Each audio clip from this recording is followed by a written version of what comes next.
Narrator. In the fading light of a Pacific evening in 1944, a group of American pilots stood in stunned silence around a captured Japanese bomber that sat awkwardly on a remote Allied airstrip. The Mitsubishi G4M, known to the Allies by its code name, Betty, was a sleek and deadly aircraft that had carried out countless attacks across the Pacific. It was feared for its range, respected for its speed, and despised for its fragility. Now, for the first time, American engineers and pilots had a chance to inspect one closely, intact and grounded, a rare opportunity to study the enemy's war machine not through gun sights, but up close, in daylight. The airmen circled the aircraft like archaeologists around an ancient relic. The sun caught the smooth green fuselage, and as they leaned closer, they noticed the thinness of its metal skin. One mechanic rapped his knuckles against it, surprised by the hollow, almost fragile echo. Another pilot ran his hand along the fuselage and frowned. The aluminum felt lighter than what they were used to on their own bombers. The Betty's wings, long and elegant, stretched outward like those of a bird built for distance rather than defense. But what caught everyone's attention wasn't the wingspan or the engines, it was the fuel system. Pilot 1. "Where's the armor?" he muttered. "Where are the self-sealing tanks?" Engineer. "They don't have any," another voice replied quietly. "At least, not the kind we do." Narrator. The realization settled over the group like a chill wind. For months, reports had poured in from pilots who had fought Japanese bombers, describing how easily they caught fire, how a single burst from a machine gun could turn a Betty into a flying torch. Now, looking at this aircraft in person, the Americans understood why. Its fuel tanks, massive, unprotected, and alarmingly exposed, were lined directly along the fuselage and wings without the rubberized, self-sealing protection standard in American designs. There were no reinforcements, no armor plates to guard the crew, and no redundancy in the fuel lines. To the Americans, this was not just surprising, it was incomprehensible. Pilot 2. "You hit this thing once, it's gone," he said. "Why the hell would they fly like that?" Narrator. That question echoed across the field, and none of the men could answer it, not yet. They only knew that the Japanese had traded something that, to an American engineer, was sacred, safety, for something else entirely. The Betty's very design philosophy reflected a different kind of warfare, one born from a nation that prized reach and sacrifice over survivability. As the team began their inspection, they discovered that almost every inch of the Betty was a lesson in extremes. Its engines, two Mitsubishi G4M 14-cylinder radials, were powerful and efficient, giving the aircraft remarkable range, nearly 3,000 miles under ideal conditions. Its fuselage was aerodynamically beautiful, designed for speed and long-distance missions that could strike targets across the vast Pacific. But as the pilots crawled inside, the shock deepened. The interior was cramped, claustrophobic, with minimal armor even around the cockpit. The pilot's seat offered little protection from enemy fire. Thin sheets of aluminum made up the floor and sides, and every gallon of high-octane fuel was stored dangerously close to where the crew sat and worked. Engineer. "It's a death trap," he whispered. "They built this thing to fly far, not to come back." Narrator. He wasn't wrong. The Japanese Imperial Navy had ordered the G4M to be light, fast, and capable of carrying heavy payloads over immense distances, from island bases to distant targets like the Philippines, Australia, or even the U.S. fleet itself. But to achieve that, every ounce of unnecessary weight had been stripped away. Armor, self-sealing fuel tanks, redundant systems, all were sacrificed for range and speed. The Betty was a weapon of reach, not endurance. The Americans knew the price of that decision all too well. Many had watched Bettys explode in midair with almost tragic predictability. Pilots reported how one tracer round could set the bomber ablaze, the entire aircraft turning into a ball of fire before the crew had time to bail out. The nickname, "Flying Lighter," had spread through Allied squadrons, a dark joke about the Japanese bomber's tendency to ignite instantly when hit. And now, with the aircraft before them, those grim stories took physical form. Pilot 3. Maybe they didn't have the rubber for self-sealing tanks, one of the men suggested. Resources were tight for them. Engineer. Could be, another replied, but this isn't just about material shortages. This is philosophy. Narrator. Indeed, deeper analysis later confirmed that the design choices weren't simply born of desperation, but of doctrine. The Japanese Navy valued offense, the ability to strike first, fast, and hard, over defense. They believed that protection was secondary to mission success, that courage and skill could overcome mechanical vulnerability. In their culture, survival was honorable only if the mission succeeded. A damaged plane that limped home was a failure, a destroyed plane that completed its attack was a victory. As the Americans continued to disassemble the aircraft, they found the lack of protection almost symbolic of the mindset that had driven Japan's war effort. This wasn't a machine built to save lives, it was built to deliver destruction at any cost. And that realization, more than any technical detail, struck the observers with a mixture of respect and disbelief. They examined the wings next. Inside, thin fuel lines snaked between aluminum spars, with no shielding or separation. If one line ruptured, fire would spread instantly through the entire system. The tanks themselves were made from thin metal, unreinforced, holding volatile fuel like a tinderbox waiting for a spark. By comparison, American bombers like the B-25 or B-17 had self-sealing tanks made from layers of vulcanized rubber and treated fabric, which swelled when exposed to fuel to seal bullet holes automatically. But on the Betty, a single puncture was fatal. Pilot 1. So they just ignored the risk. Engineer. They didn't ignore it, replied an intelligence officer overseeing the inspection. They accepted it. Narrator. That statement hung in the air like the smell of aviation fuel. The Japanese design philosophy, the officer explained, came from necessity and belief. Japan's island bases were scattered across the Pacific, often far from supply lines or air cover. They needed aircraft that could travel vast distances, strike enemy fleets, and return, if possible. Every pound of armor added meant less range. Every self-sealing tank meant less speed. So they gambled, believing their pilots' skill and the element of surprise would outweigh the vulnerability. And for a time, that gamble worked. Early in the war, Betty bombers had sunk British warships like the Prince of Wales and Repulse, shocking the Allies. Their long range allowed them to project power far beyond what the Allies thought possible. But as the tide of war turned and American fighters gained superiority, the flaws became fatal. Betty crews began to fall in droves, their aircraft lighting up the skies in fiery arcs. What had once been an offensive advantage had turned into a death sentence. Pilot 2. They must have known it was suicide, he said softly, staring into the open bomb bay. Engineer. They did, came the quiet reply. And they flew anyway. Narrator. That was perhaps the most haunting realization of all. These men, Japanese pilots and crew, boarded aircraft they knew could not survive a firefight, yet they did it willingly, believing in duty and the Emperor's command.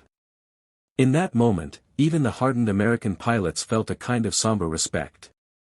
They might have fought on opposite sides of the world, but they recognized courage when they saw it. By the time the examination was complete, the Americans had documented every detail, the composition of the wings, the wiring of the engines, the dimensions of the fuel system. Their reports would later help Allied engineers understand not just how the Japanese built their aircraft, but how they thought, what they valued, and what they were willing to sacrifice for it. Narrator, concluding. As night fell over the airfield, the captured Betty stood motionless, its engines silent, its fuselage scarred by time and war. For the Americans, it was more than just an airplane, it was a message from another world, a symbol of the deadly balance between innovation and ideology. They had come expecting to learn about technology, but what they discovered was far more profound, a glimpse into the heart of an enemy who fought not for survival, but for honor.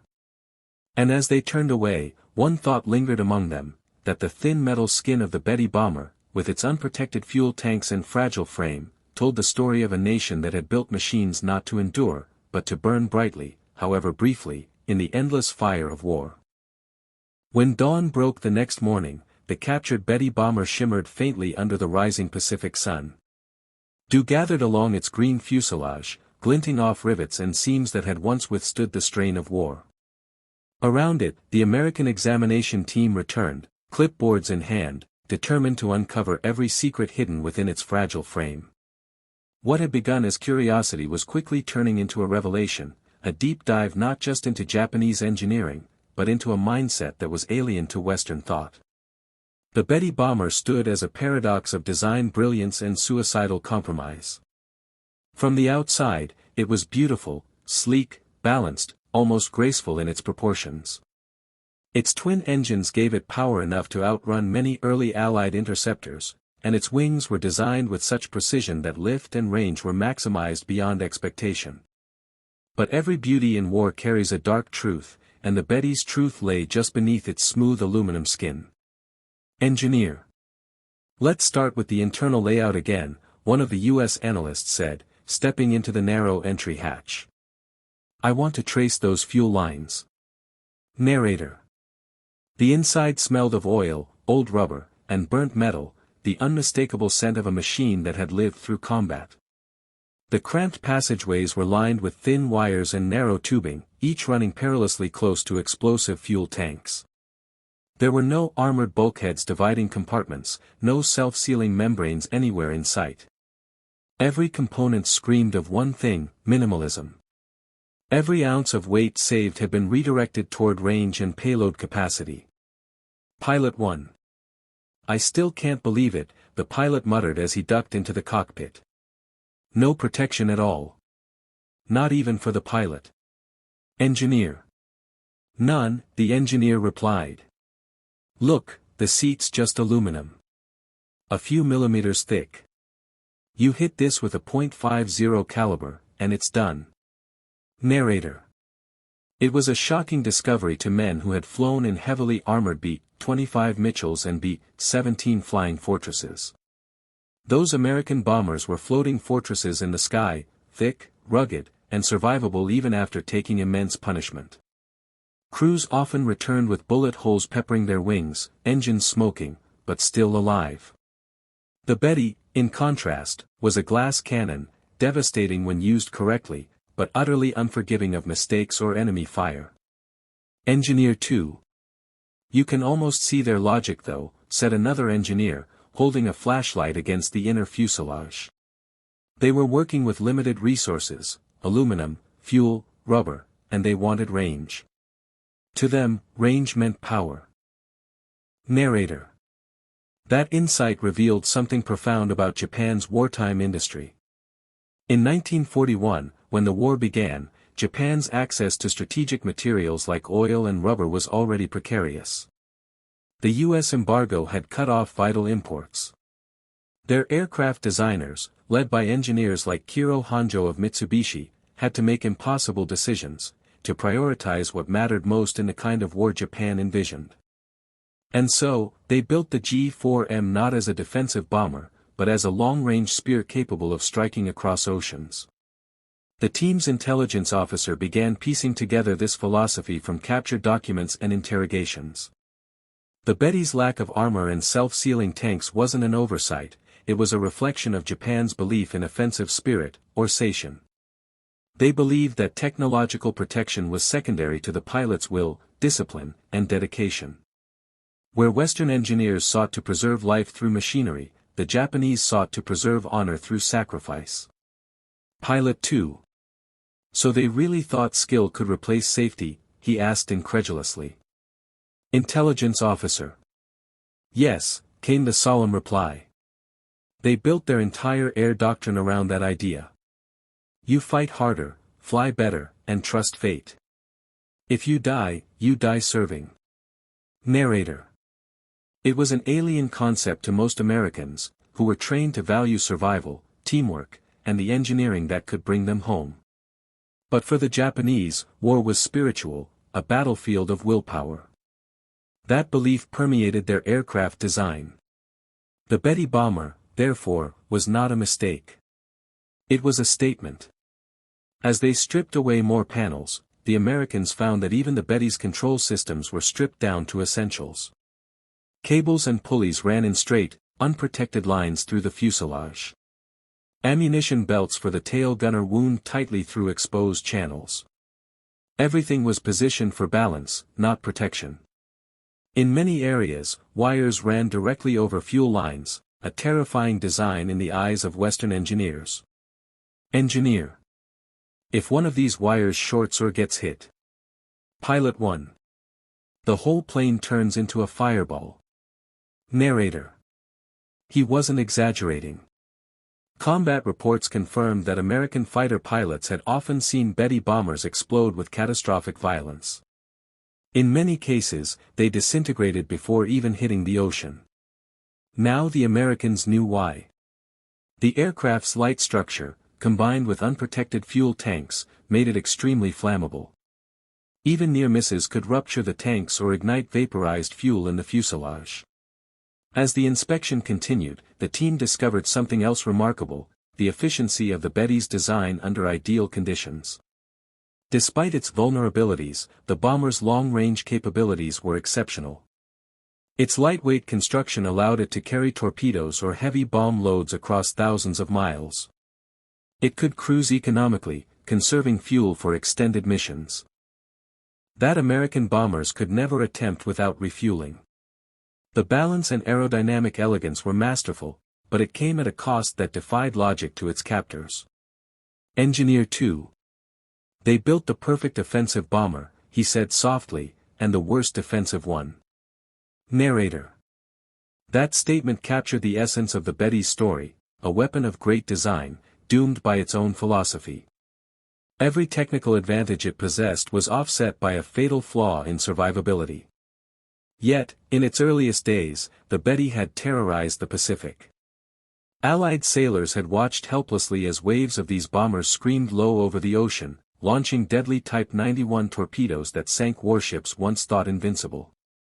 The Betty's light weight and long range allowed it to appear from nowhere, strike, and vanish before fighters could respond. But by 1943, as Allied radar and interceptors improved, the Betty's vulnerabilities became glaringly apparent. American pilots nicknamed it the one-shot lighter, because one hit was all it took to set it ablaze. Pilots flying Hellcats and Lightnings learned that even a short burst into the Betty's wings could ignite its massive fuel reserves. The Japanese responded with desperate measures, flying at night, using cloud cover, or escorting bombers with fighters, but the losses mounted. Pilot 3. You know, one of the Americans said quietly, it's strange. Looking at it like this, you almost respect it. Engineer. Respect? Pilot 3. Yeah. They built this thing knowing it'd burn. But they still flew it. That takes guts. Narrator. His words reflected an emotion that many Allied airmen shared after the war. The Betty bomber was no longer just an enemy machine, it had become a symbol of courage twisted by desperation. The men who flew it did so under orders they knew were fatal. For many Japanese pilots, surviving a mission was not the goal, completing it was. That mentality eventually evolved into the kamikaze doctrine, deliberate suicide missions that embodied the very spirit the Betty's design hinted at years earlier. In later debriefings, Japanese survivors confirmed that they knew their bombers were vulnerable. They described watching comrades burn alive in midair, their planes turning into fiery tombs. Yet, despite this horror, they volunteered for mission after mission.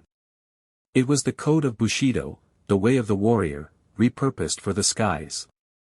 Narrator. For the Americans studying the captured Betty, it was impossible to separate the machine from the men who flew it. Every rivet, every unprotected tank, spoke of a military culture built on the acceptance of sacrifice. It was as if the designers had looked at the concept of survival and decided it was optional. To the U.S. team, who prided themselves on building durable, survivable aircraft, that was both tragic and fascinating. By afternoon, the inspection team began compiling their technical report. They photographed the aircraft from every angle, diagrammed its internal systems, and measured fuel line routes. The data they collected would later be sent to Wright Field in Ohio, where intelligence analysts compared it to other captured Japanese planes. Their conclusions painted a clear picture: Japan's air power was innovative, but fatally idealistic. The obsession with offensive reach had blinded them to the changing nature of modern air warfare, where survival and sustained capability determine victory, not one-time sacrifice. Engineer. They built for glory, he said quietly, while we built for endurance. Narrator. That single line summarized the entire Pacific Air War in miniature. One side engineered machines to last, the other engineered them to die gloriously. And in that contrast lay the tragedy of Japan's wartime aviation. As the sun began to dip again, the Americans took one last look at the Betty bomber. Its wings, once proud symbols of imperial reach, now hung still and silent. The green paint was chipped, the red Hinomaru roundels faded. Yet even in defeat, the aircraft carried a strange dignity, a ghost of the skies that had once terrorized the Pacific. Pilot 1. You think they knew how weak it was? Engineer. They knew, he replied. They just didn't care. They thought dying for the mission was worth more than surviving it. Narrator. And perhaps that was the ultimate lesson the Americans learned from the captured Betty, that war, in the end, isn't just about machines or tactics. It's about belief. The Betty bomber was more than a weapon, it was a mirror reflecting Japan's wartime soul, bold, brilliant, and fatally bound by the belief that honor outshines survival. Narrator.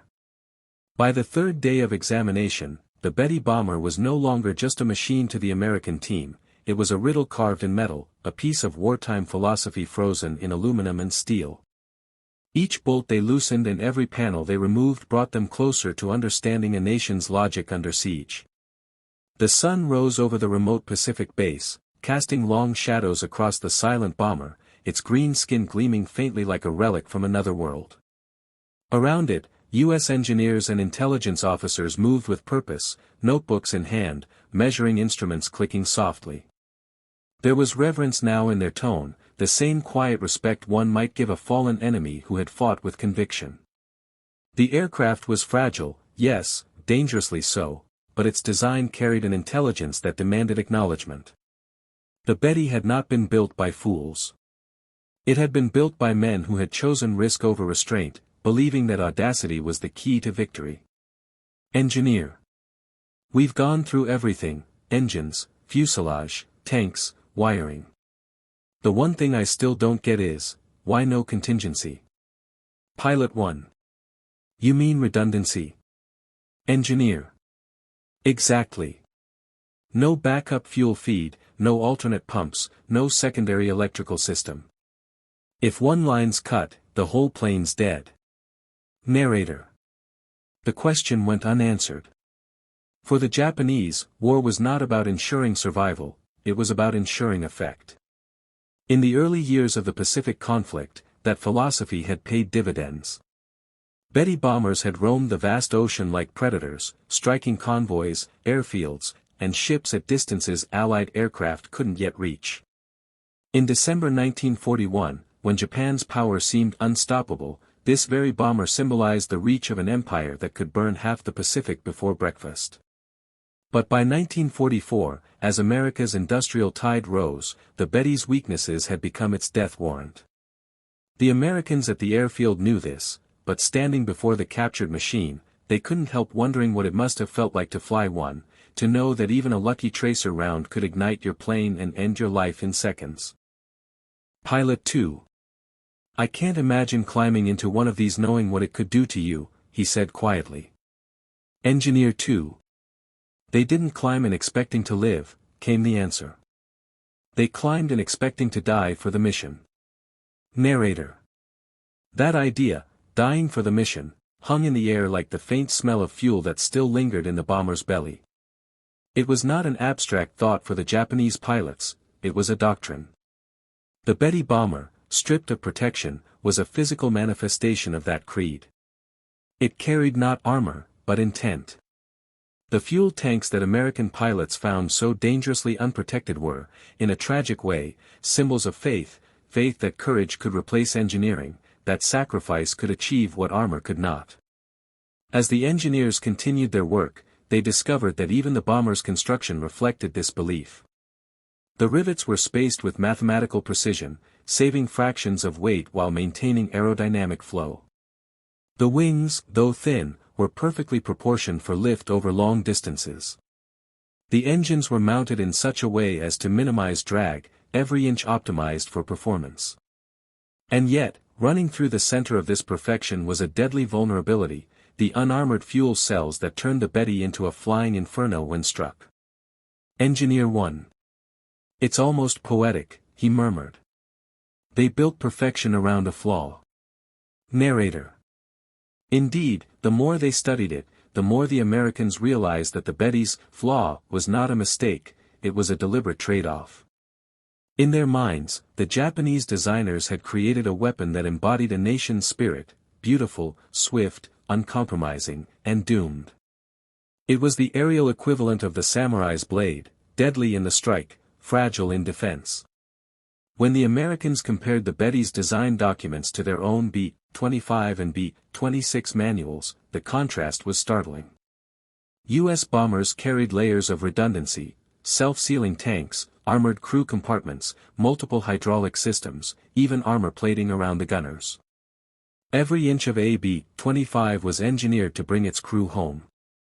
The Betty, on the other hand, was designed with the opposite goal, to ensure it could reach its target, no matter the risk. Pilot 3. You know, he said with a half-smile, I think that's why we couldn't understand them. We build to survive.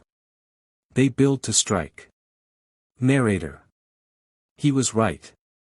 For American pilots, war was about completing missions and returning home, about living to fight another day. For the Japanese, war was about achieving honor in death. That difference wasn't just cultural, it was mechanical, written into the design of every aircraft they built. By the time the Americans finished their third day of study, the Betty bomber had been stripped nearly bare. Panels lay scattered across the tarmac, labeled and tagged for shipment to intelligence divisions back home. The aircraft's bones, its frame, its wiring, its engines, lay exposed under the tropical sun. And yet, even in pieces, the Betty retained a haunting beauty. Engineer 2. She's light, efficient, fast, but fragile. Like glass. Pilot 1. Yeah. Beautiful glass that burns. Narrator. Those words summed up the emotional weight of their discovery. The Betty bomber was both a triumph and a tragedy, a masterpiece of design philosophy that chose reach over reason, faith over fear. And as the Americans prepared to send their findings to command, they couldn't shake the feeling that they had witnessed more than a technological study. They had glimpsed a mindset, one that had carried Japan into a war it could not win, with machines that could not last. The team's final notes would later influence post-war analysis of Japanese aviation philosophy. Reports concluded that the Imperial Japanese Navy's insistence on lightness and range had doomed many of its airmen. But to those who built and flew the Betty, the logic was unassailable, protection was weight, and weight was the enemy of range. If victory required sacrifice, then so be it, sacrifice was honor. Narrator. And so, as the last wrench turned and the final notes were recorded, the Betty bomber's story came into focus. It was not just an aircraft, it was a confession. A confession of a nation that had placed belief before practicality, bravery before safety, and destiny before design. The Americans had come searching for engineering secrets, but what they found instead was something far deeper, the soul of their enemy, laid bare in aluminum and flame. Narrator. As the analysis deepened, the Americans began to understand that the story of the Betty wasn't just about a bomber. It was about an empire's faith in ideas that no longer belonged to the modern world. Every missing layer of armor, every exposed wire, every unprotected fuel tank spoke of a mindset rooted not in technology but in philosophy, the conviction that spirit could overcome science. For the Japanese, air warfare was an extension of the Bushido Code, the ancient samurai ethos that glorified self-sacrifice and duty above life itself. The engineers who designed the Betty were not blind to the dangers. They knew full well what unprotected fuel meant in the skies. But to them, it was acceptable, even admirable. A Betty that returned unscathed was less a symbol of success than one that perished fulfilling its duty. To Western engineers, that thinking bordered on madness. To Japan, it was patriotism. Engineer. You realize, he said quietly as he traced the outline of the fuel bay, they didn't design this for men who expected to come home. Pilot 2. Yeah. They designed it for men who expected to finish their mission, no matter what. Narrator. That was the essence of the Betty. It wasn't meant to preserve its crew. It was meant to extend Japan's reach, to make the impossible possible, to project fear into places that had never known the sound of Japanese engines before. Its long range allowed it to strike deep, often catching Allied forces completely off guard. And while its lack of armor doomed many of its crews, it also gave the Betty an agility and distance advantage that, early in the war, no Allied bomber could match. In the dim light of the hangar, one of the mechanics found himself staring into the exposed fuel tanks, wide, thin, and perilously close to the fuselage walls. He could see the faint reflection of his own face on the dull metal. The realization hit him hard, these tanks were coffins, each one waiting for a spark. Mechanic. Every drop of fuel in here, it's like they built the fire into it. Narrator. And he was right. That fire, literal and symbolic, was what made the Betty infamous. Pilots who fought against them often said they could spot a Betty's destruction from miles away. When hit, it didn't just fall, it erupted, scattering flaming debris across the sea. Yet, despite the terrifying odds, the Japanese crews climbed into them day after day, their resolve unbroken. Pilot 3. You think they were afraid? Engineer. Anyone would be afraid, he said. The difference is, they didn't show it. Narrator. The Americans could not deny the strange respect they felt for such courage. They had fought those men fiercely, shot many from the sky, and watched them perish in fire, yet here, standing before the remains of their machines, the hatred had drained away. What was left was awe. Awe at a people who believed that death, if embraced for the right cause, could be as powerful as victory. The U.S. intelligence officers compiling their reports began to include not just technical diagrams, but notes on psychology, observations of mindset and motivation. One officer wrote, "The weakness of the enemy aircraft lies not in their craftsmanship, but in their ideology. They are designed for one-way missions, conceived by a culture that values sacrifice above survivability." Narrator. That single sentence would later be echoed in analyses across the Pacific theater. The Betty became more than a bomber, it became a case study in how culture shapes combat design. The American war machine was built on pragmatism, on the idea that soldiers must live to fight again. The Japanese war machine was built on mysticism, on the belief that death in service was the highest honor. Pilot 1. Crazy thing is, the pilot murmured, if they'd armored it up, sealed those tanks, made it heavier, maybe it wouldn't have been so fast. Engineer. Exactly, replied the engineer. It would have lost the very thing that made it dangerous. Narrator. It was a cruel paradox. The very flaw that doomed the Betty was what made it formidable in the first place. Strip away its vulnerability, and it would lose its reach, the one trait Japan depended on most in a war fought across thousands of miles of ocean. As dusk fell once again, the American team gathered around the aircraft for a final debrief. The fading light caught the Betty's long wings and the crimson circles of its Hinomaru insignia. For a moment, silence filled the air, not the silence of judgment, but of understanding. Intelligence officer. You know, he said finally, if you look past the flaws, this thing is a masterpiece. Not of safety, but of purpose. Pilot 2. A masterpiece that kills its own pilots, one man replied bitterly. Intelligence officer. Maybe. But masterpieces don't have to survive. They just have to make their mark. Narrator. That final observation captured the essence of the Betty's legacy. It was an aircraft built with a single-minded purpose, to strike, to burn, and to remind the world that Japan could reach anywhere. Its lack of protection wasn't ignorance. It was intent, a deliberate choice by a nation willing to gamble everything on audacity. When the Americans sent their report to Washington, they titled it simply, Examination of Captured G4M1, a Study in Sacrificial Design. Inside were pages of technical details, performance notes, and ballistic diagrams. But the final paragraph said it all. The Japanese G4M represents a philosophy of war unlike our own.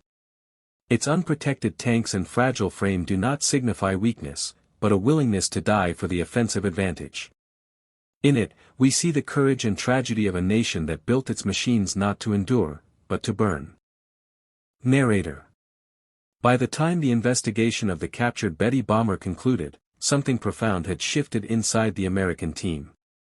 What began as a technical evaluation had become an exploration of human conviction, of how belief, fear, and courage could shape the very metal of war.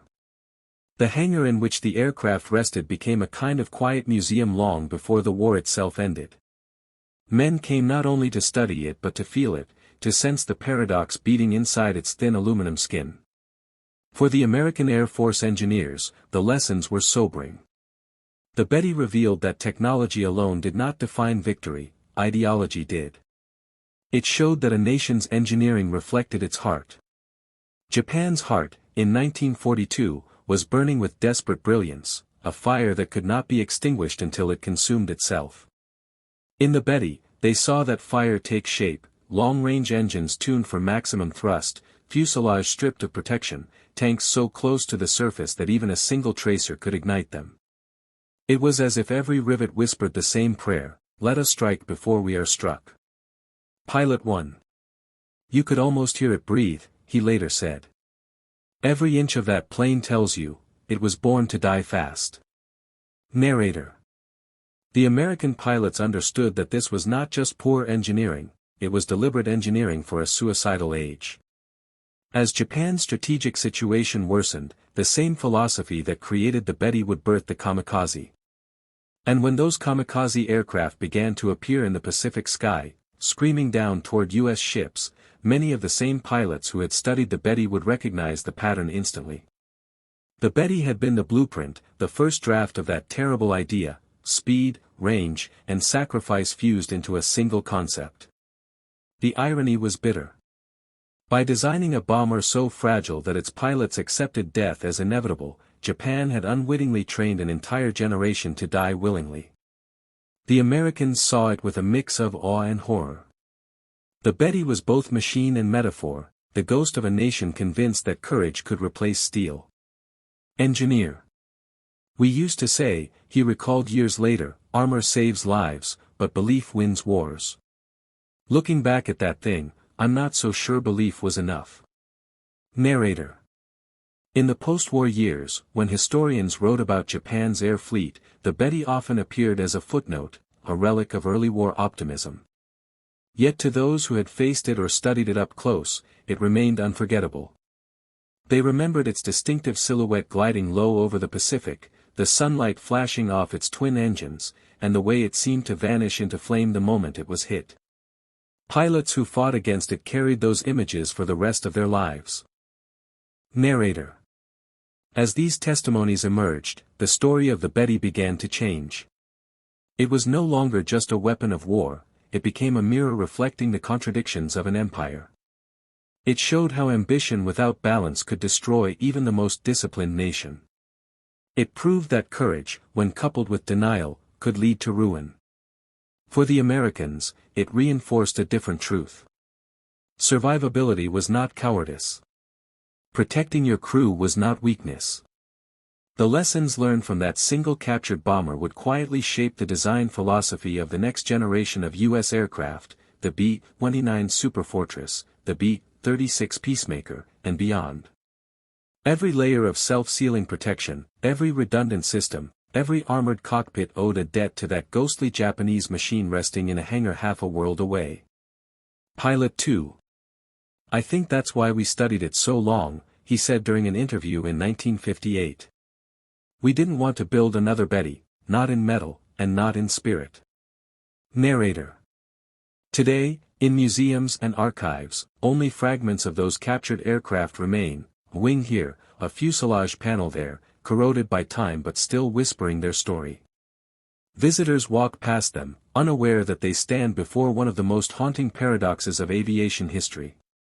The Betty was beautiful, lethal, and doomed from the moment of its conception. When historians speak of it now, they use words like sacrifice, faith, and fatal design. It reminds us that every war machine carries within it a piece of its creator's soul, and that sometimes, that soul can be both noble and destructive. Closing narration, soft tone. In the end, the U.S. pilots who examined the captured Betty didn't just discover why it had unprotected fuel tanks. They discovered something far deeper, that courage without preservation becomes tragedy, and that the will to fight must always be tempered by the will to survive.